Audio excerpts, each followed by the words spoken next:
Hello, Michael Swain here after Kansas football's 49-36 win here at Chase Field in the Guaranteed Rate Bowl. KU gets its 9th win of the season, its first bowl win since 2008, and I have no other comments about this game. Psych. There's a lot to talk about, so this could go on for a little while.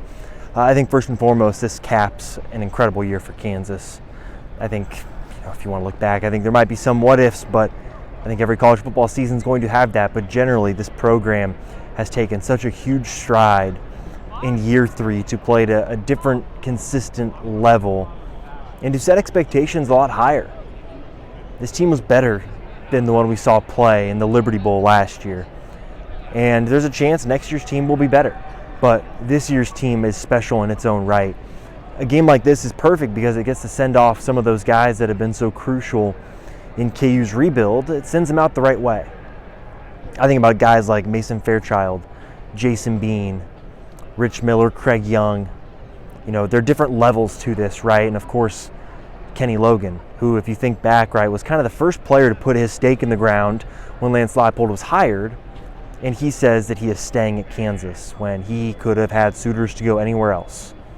He decides to stay at Kansas, and it's a pretty fitting end to his Kansas career where he is named the defensive MVP in this bowl game, right? Kansas' first bowl win in over a decade, and it's Kenny Logan, the guy that gets the defensive MVP award.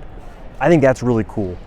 And his counterpart on the offensive side is Jason Bean, a guy who, 367 days ago, 365, whatever, however long ago it was, that KU took on Arkansas Memphis, was the scapegoat, right? He was the guy that overthrew the ball on the 2-point conversion, and Kansas lost because of it and failed to come back in that game.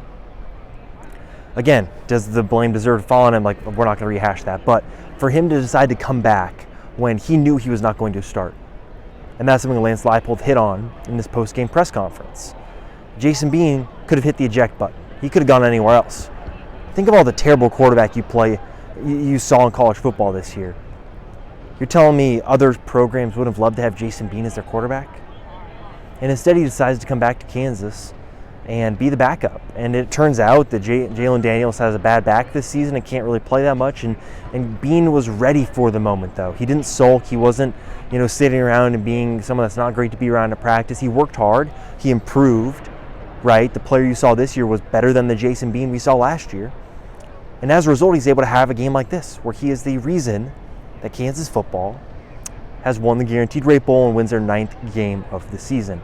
I think stories like this are really fun, and it's a part of college football that I think sadly is going to be lost in the long term. But I think for this specific Kansas team, it's pretty special that those are the guys that get the recognition in this game, in this big moment. And I think it's really cool. And now it's an off season for KU, a big one at that. KU is going to return a lot of production. Obviously, the news today, Devin Neal is expected to announce his return to Kansas. You look at the offense that KU can have back, it's going to put up a lot of numbers next year. Now it's about shoring up on defense and trying to find other areas where you can improve that defense to where maybe you can have a more consistent product in all 3 phases. But, for this game and this team, I think it's a great way to end the season. I can barely breathe. I wish I could trap scents from the back hallways here at Chase Field because it smells of cigar. Guys were on the field earlier, had cigars, and we're starting to get the party started. And I'll tell you what, it's a tough breathe in the back hallways here as you walk by the Kansas locker room. Those guys are celebrating, and rightfully so. You think back in college football, right? It is a year-round sport. These guys are going to report to campus in mid-January and start this whole thing over again. And it's pretty cool that you think about them going back to this time last year, the bowl game, the way it ended, and now to end this year. And what I think is probably this first chapter of Lance Leipold, because this team is going to have guys back, but it's going to change, and some of those key faces are going to evolve over the next year. So it'll be cool to see how that happens. But for this year's team, this is the perfect game, and obviously you saw some great performances and iconic performances from KU's wide receivers, guys like Lawrence Arnold, Luke Grimm, both of them just prolific games, and Each one had different touchdowns that showed different skill sets that were great. Officiating wise, I mean, it was atrocious. KU did not help themselves. You know, were some of the calls wishy-washy? Yeah, but look, KU lost its composure. I think that's pretty clear. I think Lance Leipold would tell you that too. And Lance Leipold probably lost his composure a little bit too. But that can't really overshadow a game in a big moment like this that is so important for Kansas. So those are some of my thoughts. I think it's an interesting game, and obviously it's been a great season, and thank you all for tuning into these videos over the course of the year. It's been a lot of fun doing these. Obviously we'll continue with basketball starting to heat up a little bit more, but it's interesting, right? You think back to last year, KU makes its first bowl game. This year, back-to-back bowl games for just the second time in program history, and I think the expectation next year is going to be more. It's a fact of the matter. Lance Leipold said himself, conference championship, the ability to compete for one is the next step. I think the next kind of 3 weeks will help establish if KU is able to do that with some of the portal guys and that they try and go get. So exciting times for this program.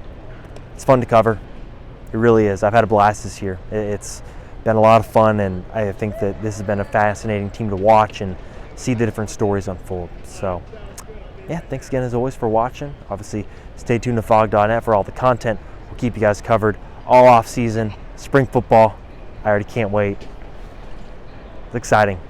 Kansas football, it's consistent. It's pretty cool. So thanks as always.